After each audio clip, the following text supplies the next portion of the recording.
October 27, 1917, 0500 hours. Passchendaele Ridge, Belgium. Private Francis Pegahmagabow of the 1st Canadian Infantry Battalion crouched in what his fellow soldiers mockingly called his trench trap, a carefully constructed sniper position built into the forward wall of a communication trench hidden from casual observation, optimized for long-duration observation and precision shooting. The position looked absurd to most soldiers who saw it. Pegahmagabow had spent 2 days building it, scrounging materials, adjusting angles, creating what amounted to an elaborate hide in the middle of a trench system. Most snipers preferred mobile positions, moving frequently to avoid counterfire. Pegahmagabow's approach was different. He built fortified positions and stayed in them for days, watching, learning enemy patterns, taking shots only when conditions were perfect. His British issue rifle, a Lee-Enfield No. 3 Mark I Star with telescopic sight, lay across sandbags arranged at precise angles. Every element of the position had been calculated: the height of the firing port, the angle of concealment, the backdrop that prevented his silhouette from being visible, the drainage that kept the position dry, even the lighting designed so shadows wouldn't reveal his presence. The other Canadian soldiers thought he was crazy. Why spend days building an elaborate position when you could just shoot from the trench? Why stay in one place for extended periods when German artillery could destroy your position? Why all the preparation for what amounted to simple shooting? The officers were skeptical too. Pegahmagabow's methods were unorthodox. He didn't follow standard sniper doctrine. He didn't work with a spotter. He didn't move positions frequently. He built these elaborate trench traps and stayed in them, sometimes for days at a time, taking occasional shots at what seemed like random intervals. But Pegahmagabow had a secret. He wasn't just shooting Germans randomly. He was hunting specific targets systematically: officers, NCOs, machine gunners, artillery observers, anyone whose death would reduce German combat effectiveness, and he was extraordinarily good at it. Through his telescopic sight, Pegahmagabow watched German positions across no man's land, 700 yards away.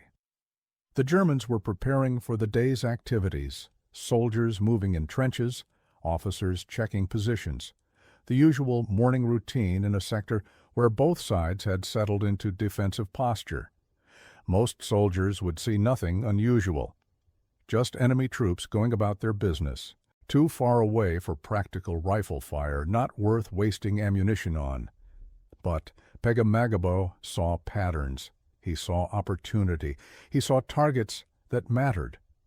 What nobody knew yet, not his fellow Canadians who mocked his trench trap, not the British officers who questioned his methods, not the German soldiers who didn't know death was watching them, was that over the next 5 days, Francis Pegahmagabow would kill 92 German soldiers from this position, 92 confirmed kills, in 5 days, from a stationary position that soldiers mocked as a trench trap, using tactics that violated every standard doctrine, achieving a kill count that seemed impossible, even by the standards of World War I's deadliest snipers. The mathematics of survival were about to be rewritten by a soldier who understood something his critics didn't: that patience, preparation, and position mattered more than mobility. That quality of shots mattered more than quantity of shots. That a well-built hide in the right location, occupied by a skilled marksman who understood his enemy's patterns, could inflict casualties far beyond what mobile snipers achieved. The hunter from Parry Island, Francis Pegahmagabow, was born March 9, 1891, on the Parry Island Indian Reserve in Ontario, Canada. He was Ojibwe, a member of the Anishinaabe people who had hunted the forests of the Great Lakes region for thousands of years. His upbringing was traditional. He learned to hunt from his grandfather, tracking game through dense forest, taking single shots at extreme range with limited ammunition. These skills, developed hunting deer and moose in Canadian wilderness, translated directly to sniper warfare. Pegahmagabow understood patience. He knew that hunting wasn't about shooting, but about positioning, observation, and waiting for the perfect moment. He knew that a hunter who moved constantly frightened game. A hunter who found the perfect position and stayed there, invisible and patient, always got his shot. When war began in 1914, Pegahmagabow enlisted in the Canadian Expeditionary Force. He was assigned to the 1st Battalion as a rifleman. His hunting skills were noted but not particularly valued. The British Army's doctrine for snipers was mobile. Shoot and move. Never stay in one position long enough for enemy counter-snipers to locate you. Pegahmagabow tried the standard approach. He didn't like it. Moving constantly meant never learning the ground thoroughly. It meant missing patterns in enemy behavior. It meant taking hasty shots at uncertain ranges rather than perfect shots at known ranges. His hunting instincts told him this was wrong. So he developed his own approach. He studied German positions obsessively. He learned their routines. When did officers inspect positions? When did sentries change? When did soldiers got careless? He identified the best locations to observe from, places where he could see multiple German positions simultaneously.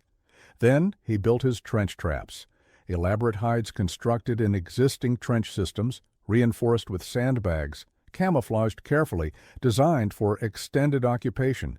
He'd move into these positions before dawn and stay until after dark, sometimes for multiple days, watching, learning, shooting only when targets of opportunity appeared. His fellow soldiers mocked this approach. The British called it the Indian method, delivered with condescension. Officers questioned whether he was actually achieving anything worth the ammunition and time invested. Surely a mobile sniper could kill more Germans by moving and shooting frequently? But Pegahmagabow's tally said otherwise. By 1917, he had over 300 confirmed kills, making him one of the deadliest snipers in the British Empire's forces. His methods, however unorthodox, were producing results that conventional snipers couldn't match.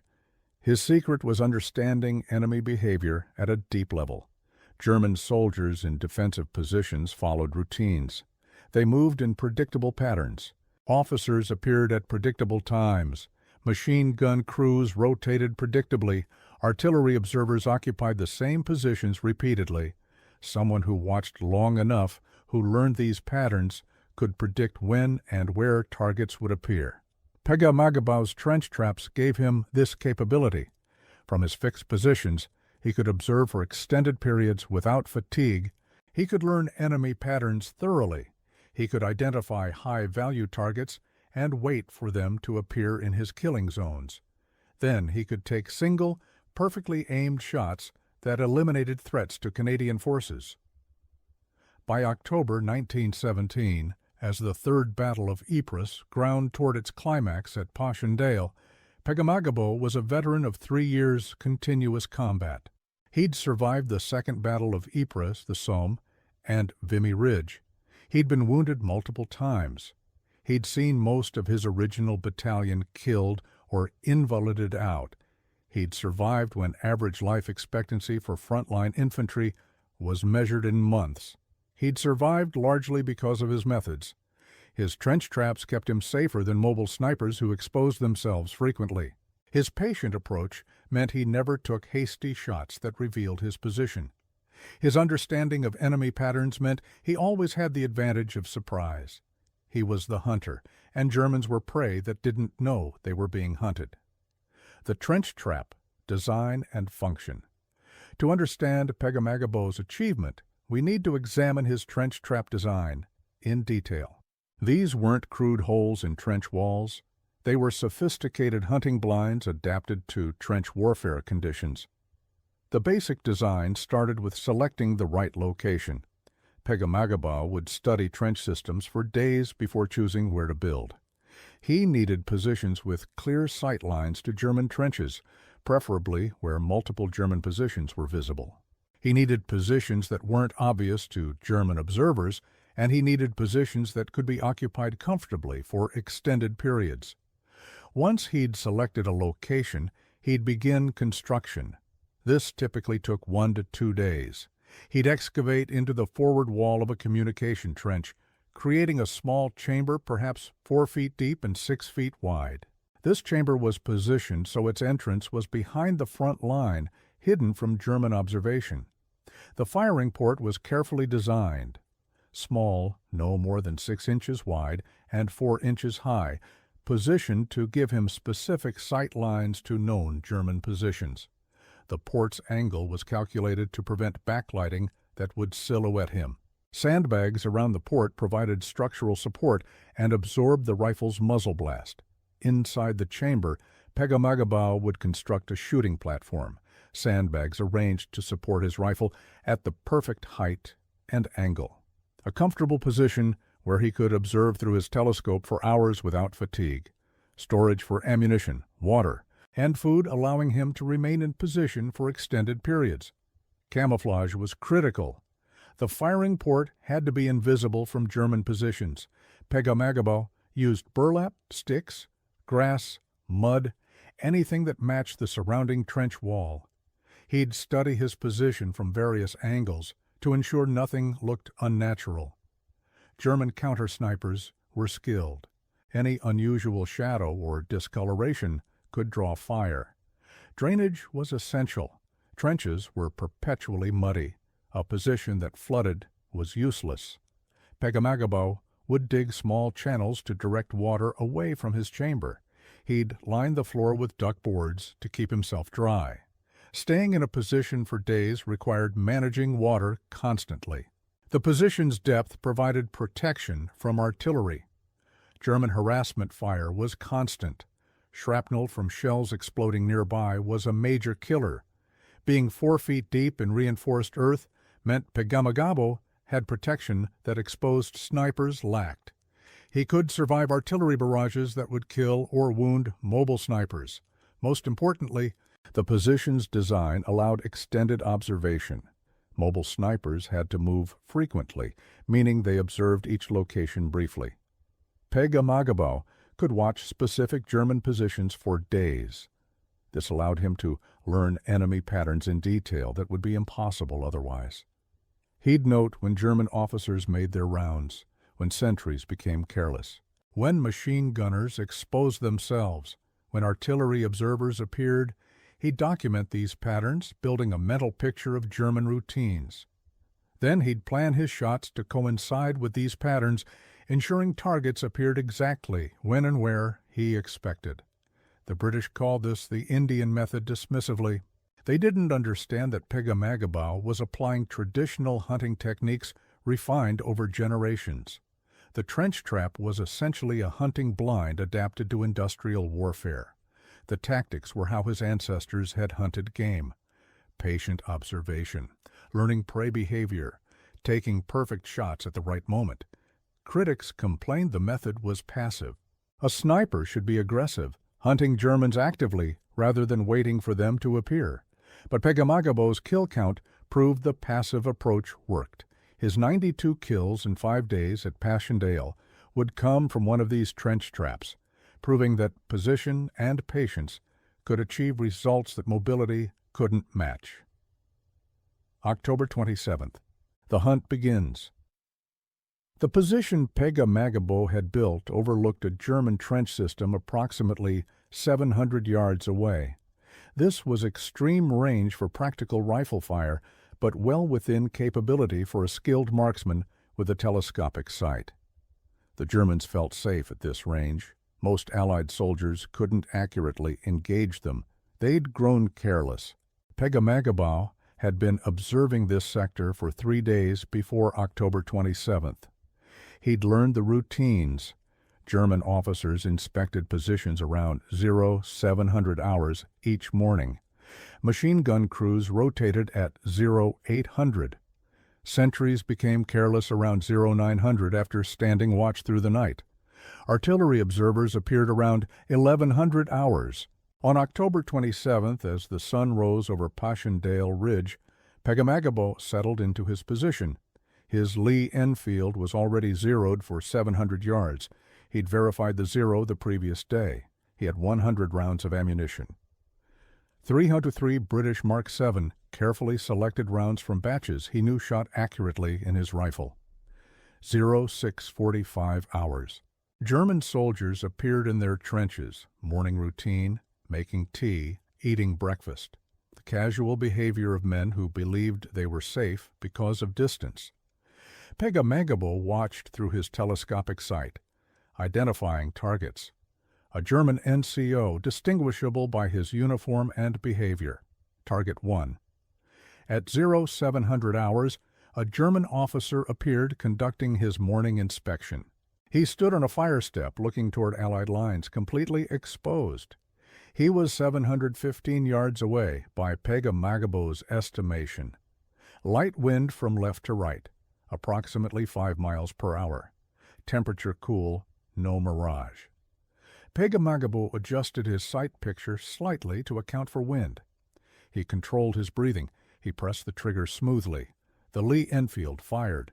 Through the telescopic sight, he saw the German officer collapse, dead, before he hit the ground. Nobody around the officer reacted immediately. They couldn't hear the shot at 700 yards. They didn't know where it came from. Kill 1, 0702 hours. Pegahmagabow worked the bolt smoothly, chambering another round. He didn't move, didn't adjust position, just returned to observing. The Germans would realize their officer was shot, not collapsed from natural causes.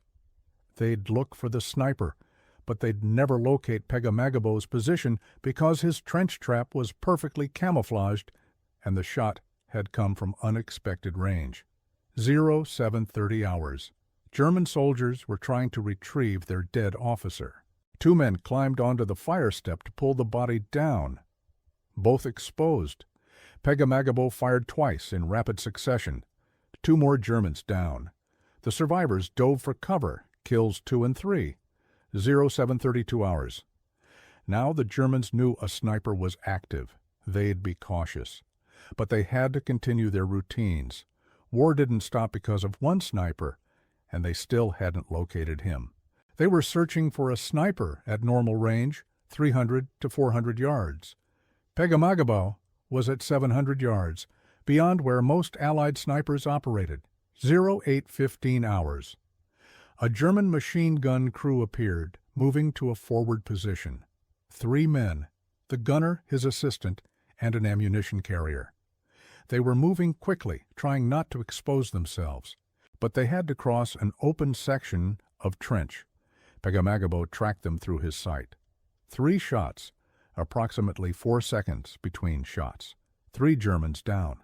The machine gun position was now unmanned. This wasn't just killing Germans. This was degrading German combat capability. That machine gun wouldn't fire on Canadian attacks until a new crew was brought up and positioned. Kills 4, 5, and 6. 0816 hours. If you're enjoying this deep dive into Pegahmagabow's incredible hunting method and wondering how he kept this up for 5 days straight, hit that subscribe button right now. We're about to explore the psychology of his approach and reveal the specific techniques that made his trench trap so devastatingly effective. Don't miss what comes next. The psychology, hunting versus shooting. Pegahmagabow's effectiveness came from thinking like a hunter rather than a soldier. Most snipers approach their work as combat. Find enemy. Shoot enemy. Move to avoid counter-fire. Repeat. This was the soldier's mindset. Direct, aggressive, focused on immediate results. Pegahmagabow approached sniping as hunting. Study prey, learn behavior patterns. Position for optimal shots. Wait patiently for prey to present itself. Take only perfect shots. Remain undetected. This was the hunter's mindset. Patient, analytical, focused on long-term success. The difference was fundamental. Soldier snipers prioritized quantity. Move frequently. Take shots when opportunities appeared. Accumulate kills through volume of opportunity. This approach worked, but had limitations. Constant movement meant never learning ground thoroughly. Taking available shots rather than perfect shots reduced accuracy. Moving frequently increased exposure to counterfire. Hunter-snipers prioritized quality, stay in position, learn enemy patterns completely, take only shots where success was certain and position wouldn't be revealed. Accumulate kills through perfect execution. This approach required patience that most soldiers lacked. But for those who could execute it, the results exceeded what mobile snipers achieved. Pegahmagabow had been raised as a hunter. In Ojibwe culture, hunting wasn't just a skill, it was a spiritual practice. A successful hunter understood his place in the natural world. He respected his prey. He never killed unnecessarily. He made every shot count because ammunition was precious and wasting shots was disrespectful. These values translated directly to sniping. Pegahmagabow never fired unless he was certain of a kill. He never took hasty shots just to shoot. He respected his targets as warriors, even as enemies. He killed efficiently, not cruelly. Each shot had purpose. Each kill reduced German combat effectiveness in specific ways. His patience was extraordinary, even by hunter standards. He could observe for hours without moving, without becoming bored, without losing focus. This was a skill-developed hunting game that might appear only briefly after hours of waiting. Most soldiers couldn't maintain this level of attention. They'd get restless, take unnecessary shots, reveal their positions. Pegahmagabow's approach also created psychological effects on German soldiers. When a sniper shoots frequently and moves, defenders can track his general location and take countermeasures. When a sniper shoots occasionally from an unseen location at extreme range, defenders become paranoid. Anyone could be shot at any time. There's no defense except staying under cover constantly. The Germans facing Pegahmagabow experienced this terror. Officers died during routine inspections. Machine gunners were killed moving to positions. Artillery observers fell taking observations. Nobody was safe, but nobody could locate the sniper. The shots seemed to come from nowhere. The range was beyond where Allied snipers normally operated. This psychological pressure degraded German effectiveness. Soldiers became cautious when they should be bold. Officers limited their movements. Critical tasks were delayed because soldiers feared exposure. The actual casualties Pegahmagabow inflicted were significant. The psychological impact was arguably greater. Day 2. October 28. By the end of October 27th, Pegahmagabow had killed 18 Germans. This was an exceptional day by any sniper's standards. Most snipers were satisfied with 2 or 3 kills daily. 18 in one day was nearly unheard of, but Pegahmagabow was just beginning. October 28th began similarly. Pegahmagabow had remained in his trench trap overnight. He had food, water, and ammunition. Leaving and returning would risk revealing his position. Better to stay hidden and continue the hunt. The Germans had increased their caution overnight. Fewer soldiers exposed themselves. Movements were quicker, but routines had to continue. War required activities that involved exposure. Pegahmagabow waited for these moments, 0630 hours. German sentries changed. The night watch was relieved by day crews. During this transition, soldiers were briefly exposed as they moved to and from positions. Pegahmagabow had observed this pattern for days. He knew exactly where exposures would occur. 4 shots. 4 Germans down during sentry change. The Germans tried to recover the bodies, exposing more soldiers. 2 more shots. 2 more kills. In 5 minutes, Pegahmagabow had killed 6 Germans simply by understanding their routine and waiting for predictable exposures. Throughout the morning, Pegahmagabow continued picking targets. A German artillery observer appeared at 1000 hours, exactly as Pegahmagabow predicted from previous observations. 1 shot. The observer fell. German artillery became less accurate without proper forward observation. At 1300 hours, German soldiers distributed rations. They had to move along trenches carrying food. Brief exposures, but predictable. Pegahmagabow took 3 shots. 3 Germans carrying rations fell. Not only were these soldiers dead, but their section didn't receive their lunch. Small degradation of morale, but everything mattered. By end of day 2, Pegahmagabow's count was 37. 19 kills on October 28th. The Germans were becoming increasingly paranoid. Their counter-sniper teams were searching frantically but couldn't locate him. His position was too well camouflaged and too far from normal sniper ranges. Day 3 through 5. The mathematics of death. October 29th through 31st saw Pegahmagabow continue his methodical killing. Each day followed similar patterns. Germans had to maintain their positions despite the sniper threat. Routines had to continue. Every routine created opportunities for someone who understood them completely. Day 3, October 29th, brought 20 kills. Pegahmagabow had now been in his position continuously for 3 days. Most soldiers would be exhausted. He remained patient and focused. His hunting background meant extended periods of quiet observation were natural, not stressful. The Germans tried various countermeasures. They fired random artillery, hoping to hit the sniper's position. They sent out patrols at night, trying to locate him. They had their own snipers searching for him.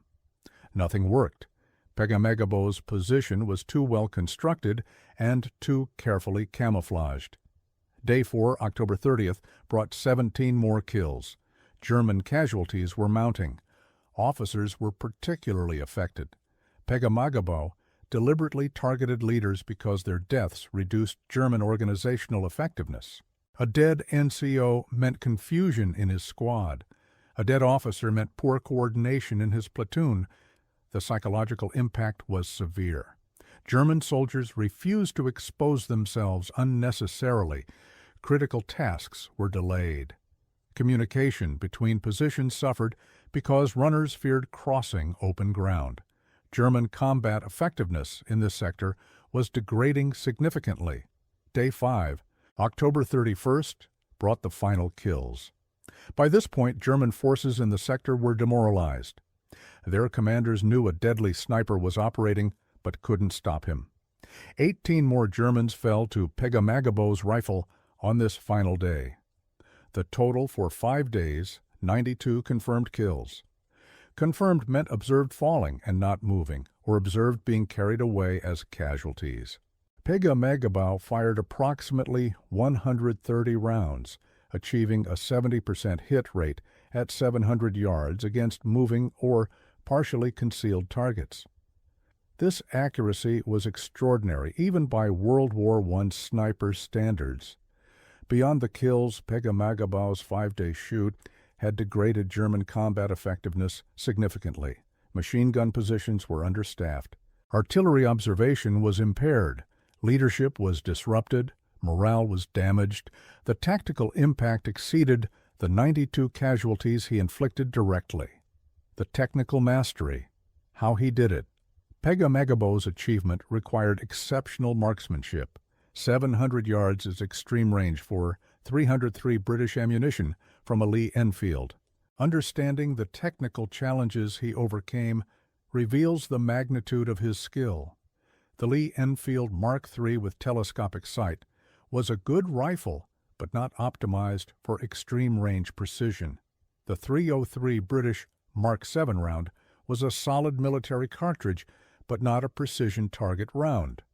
At 700 yards, bullet drop was approximately 85 inches. Wind drift was significant. The bullet was transitioning to subsonic velocity, affecting stability. Pegahmagabow had to account for all these factors instinctively. He'd learned his rifle's ballistics through hundreds of shots at various ranges. He understood how wind affected bullet trajectory. He knew how temperature and humidity changed point of impact.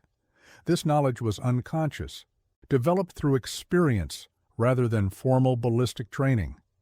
His shooting position in the trench trap was optimized for accuracy. The sandbag rest provided stable support. His body position was relaxed, allowing steady aim without muscle fatigue. The height of the rest positioned his eye perfectly aligned with the telescopic sight. Everything was designed to maximize accuracy. His telescopic sight was a key advantage. Most infantry used iron sights effective to perhaps 300 yards. The telescopic sight allowed Pegahmagabow to clearly see German soldiers at 700 yards and precisely aim at specific points. He could see when targets were perfectly positioned for shots. His ammunition selection mattered. Pegahmagabow didn't use standard-issue ammunition randomly. He tested batches and selected ammunition that shot accurately in his specific rifle. Different production lots of military ammunition varied slightly. He identified lots that performed best and hoarded them for important shoots. His trigger control was exceptional. At 700 yards, tiny variations in trigger press caused significant point-of-impact changes. Pegahmagabow's trigger press was smooth and consistent, developed through thousands of practice shots hunting game in Canada. His muscle memory was perfect. His wind-reading ability was crucial. Wind at 700 yards could drift the bullet several feet. Pegahmagabow read wind from visual indicators, grass movement, dust, mirage effects. He developed this skill hunting in windy conditions where reading wind meant the difference between hit and miss. His range estimation was accurate within 25 yards. At extreme range, small errors in range estimation caused large point-of-impact errors. Pegahmagabow estimated range using multiple methods: appearance of targets through the sight, known sizes of objects, terrain features. His estimations were consistently accurate. Most critically, his patience allowed him to take only perfect shots. When conditions weren't ideal, he didn't shoot. When targets weren't perfectly positioned, he waited. When wind was too strong or variable, he held fire. This discipline meant every shot he took had maximum probability of success. The mockery stops. By November 1st, Pegahmagabow's 5-day shoot had become known throughout the Canadian sector. The soldiers who'd mocked his trench trap stopped laughing. The officers who'd questioned his methods stopped questioning. He'd achieved what seemed impossible: 92 kills in 5 days from a single position. The British brass took notice. Pegahmagabow was summoned to battalion headquarters to explain his methods. Staff officers wanted to know how he'd achieved such results. Could his techniques be taught to other snipers? Could his trench trap design be replicated? Pegahmagabow explained patiently. The trench trap worked because he'd spent days selecting the location, learning German patterns, building the position perfectly. It worked because he had hunting experience allowing patient observation. It worked because he took only certain shots rather than shooting frequently. The officers wanted a manual, a standardized procedure others could follow. Pegahmagabow tried to explain it wasn't that simple. Each position was unique, requiring different design. Each enemy sector had different patterns, requiring different observation periods. Each sniper needed different skills depending on background and temperament. Some officers understood. These were often men with hunting experience who recognized what Pegahmagabow was describing. Others didn't. They wanted formulaic procedures, not artistic hunting craft. They wanted something any trained soldier could execute, not something requiring specific background and temperament. The Canadian Corps did incorporate some of Pegahmagabow's techniques into sniper training, the emphasis on observation and learning enemy patterns, the value of well-constructed fixed positions for some situations, the importance of patience in selective shooting. But they couldn't replicate his overall approach because it required skills most soldiers didn't possess. Pegahmagabow's fellow soldiers now treated him with respect bordering on awe. The man they'd mocked for building elaborate positions was clearly the deadliest sniper in their battalion, and possibly in the entire Canadian Corps. His methods, however strange they seemed, produced results nobody could dispute.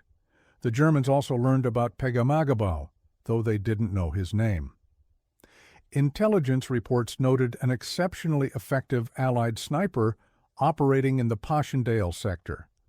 German counter-sniper teams were specifically assigned to locate and eliminate him. They never succeeded. By the time they identified his likely position, he'd completed his shoot and moved elsewhere. The cost of success. Pegahmagabow's 92 kills came at personal cost. 5 days in a trench trap without proper rest or food, 5 days of constant stress, knowing German counter-snipers were hunting him. 5 days of killing, each shot ending a life, each kill adding weight to his conscience. Unlike some soldiers who glorified killing, Pegahmagabow took no joy in it. He was a warrior in the Ojibwe tradition. He did what war required, but understood that killing diminished everyone involved. He spoke little about his experiences, considering them private matters, not for public discussion. His health suffered. 5 days in a damp trench trap in October, weather left him with respiratory problems. The stress of constant alertness exhausted him mentally. The physical immobility caused muscle problems. After completing his 5-day shoot, he was relieved from frontline duty for a week to recover. But he survived. Many snipers didn't. The mobile snipers who mocked his trench trap approach often died when they exposed themselves moving between positions. Pegahmagabow's patient. Fixed position approach kept him safer than mobility kept mobile snipers. This safety advantage was one reason his methods worked. He could take his time, observe thoroughly, and shoot only when conditions were perfect because he wasn't under pressure to move frequently. Mobile snipers had to shoot quickly and move, accepting less ideal shots because staying meant exposure to counterfire. The psychological toll was significant.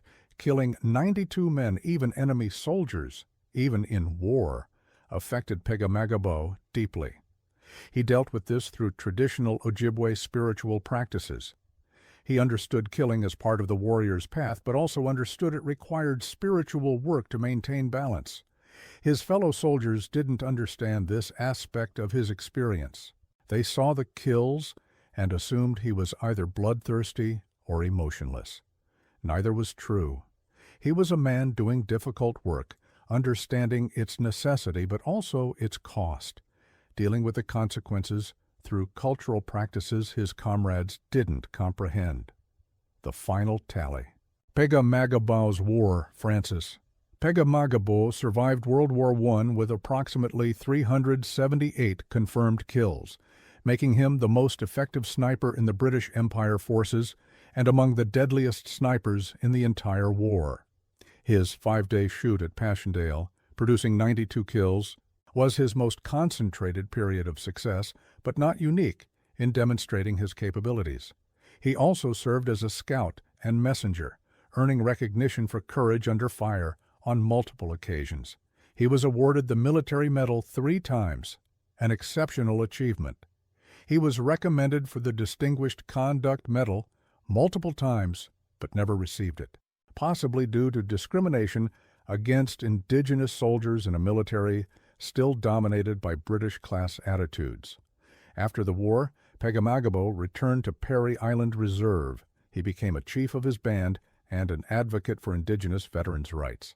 He worked to ensure indigenous soldiers received recognition and benefits equal to non-indigenous soldiers.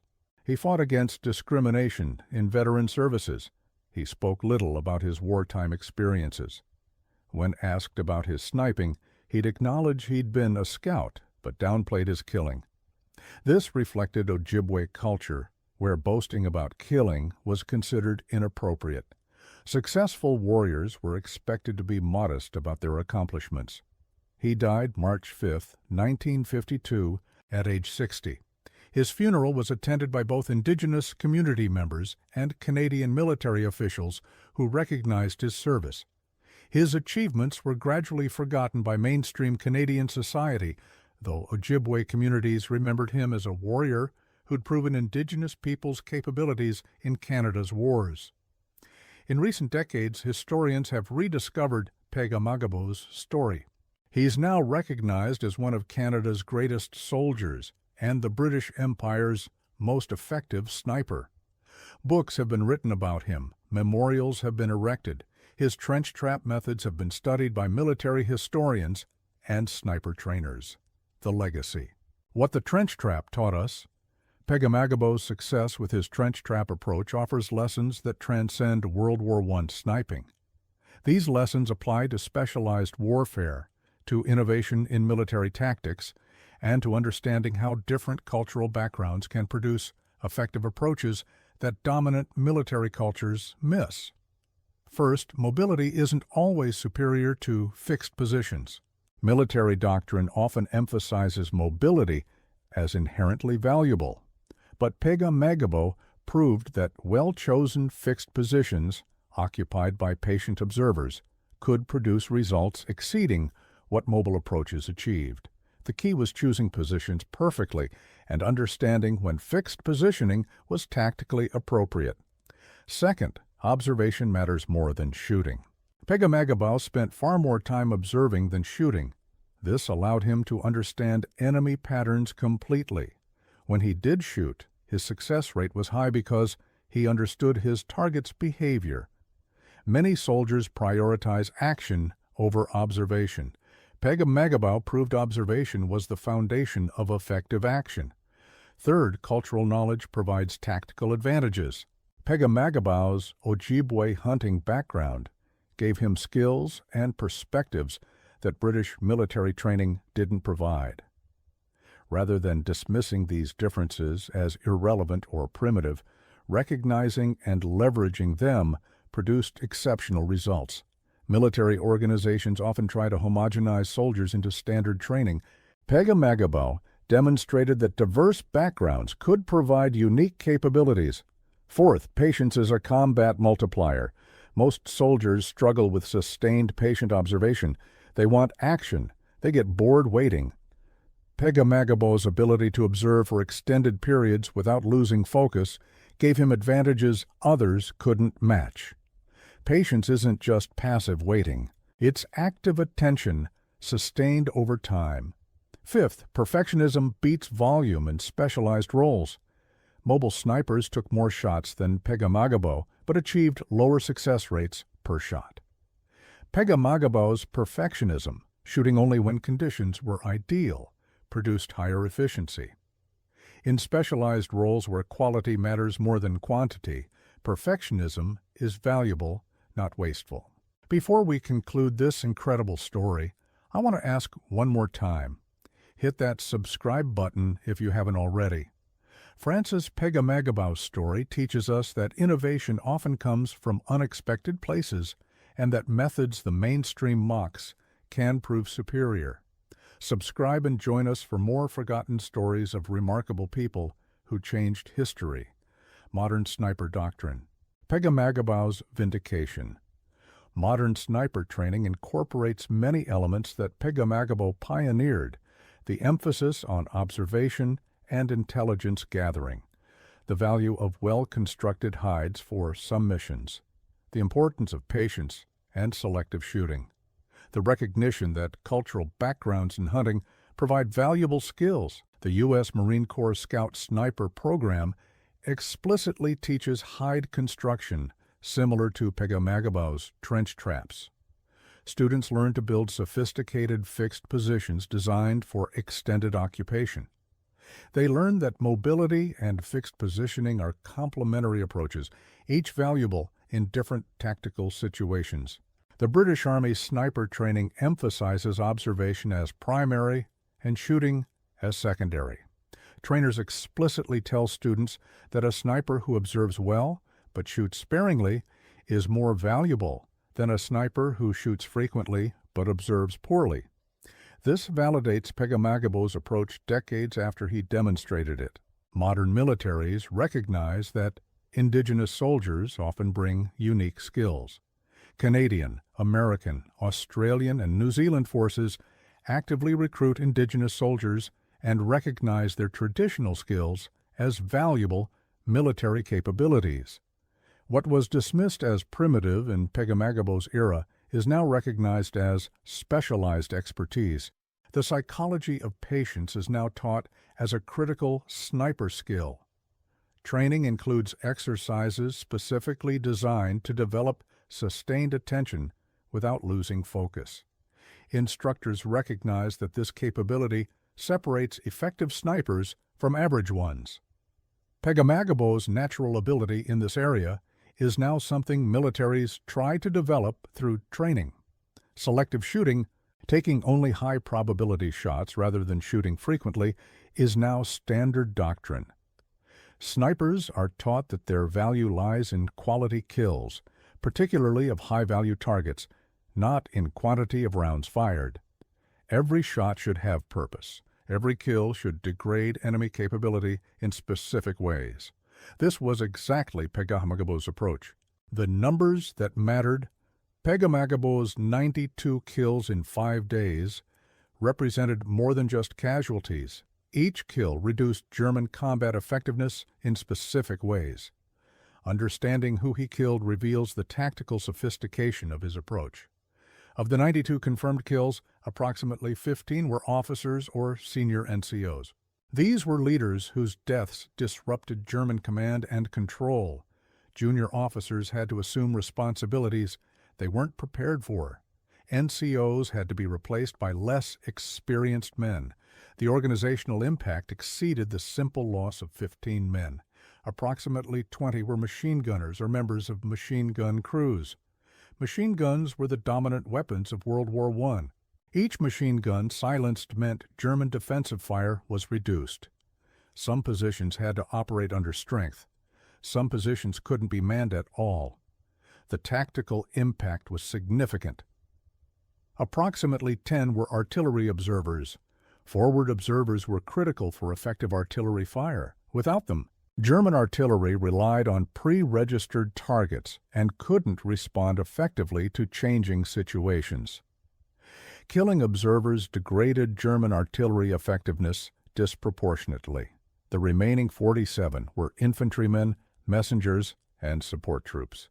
While these individuals weren't high-value targets like officers or specialists, their deaths still mattered.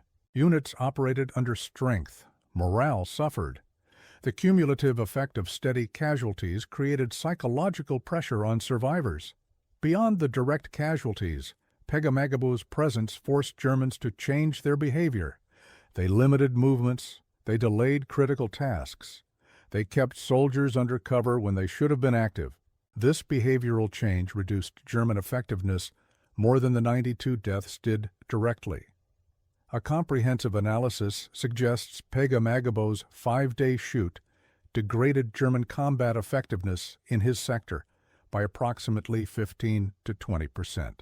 This estimate accounts for direct casualties, leadership losses, specialist losses, and behavioral changes forced by sniper presence. Few single soldiers have ever had such concentrated impact on enemy capabilities. Conclusion: the trench trap's triumph. The Canadian soldiers who mocked Francis Pegahmagabow's trench trap didn't understand what they were seeing. They saw an elaborate construction that seemed like wasted effort. They didn't see the culmination of thousands of years of Ojibwe hunting knowledge adapted to industrial warfare. They didn't understand that what looked passive was actually the most aggressive possible approach. The British officers who questioned his methods were thinking conventionally. Mobile snipers made sense according to established doctrine. Fixed positions seemed risky. The Indian method seemed primitive. They didn't recognize that indigenous knowledge could produce tactics superior to established military doctrine. By November 1, 1917, nobody was mocking anymore. Pegahmagabow had proven beyond any doubt that his approach worked. 92 kills in 5 days from one position using methods that violated standard doctrine. The trench trap had produced results that mobile snipers couldn't match.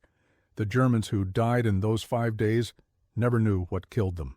They saw their comrades fall but couldn't locate the sniper. They took countermeasures that failed. They tried to maintain their routines while death struck seemingly at random. They were prey to a hunter they never saw, killed by a warrior applying ancient techniques to modern warfare. Pegahmagabow's achievement transcended personal accomplishment. It demonstrated that cultural diversity in military forces was valuable not despite differences, but because of them. It proved that indigenous knowledge was sophisticated and applicable to modern challenges. It showed that innovation often comes from outside established systems. The trench trap, mocked as crude and primitive, was actually a sophisticated application of hunting blinds to sniper warfare. The fixed position approach, considered risky and passive, was actually aggressive hunting requiring exceptional patience and skill.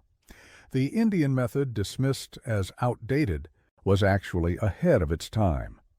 When Pegahmagabow left his trench trap on November 1st, he left behind proof that excellence comes in many forms, that the best approach isn't always the conventional approach, that warriors from all backgrounds can contribute uniquely valuable capabilities, that mockery often masks ignorance.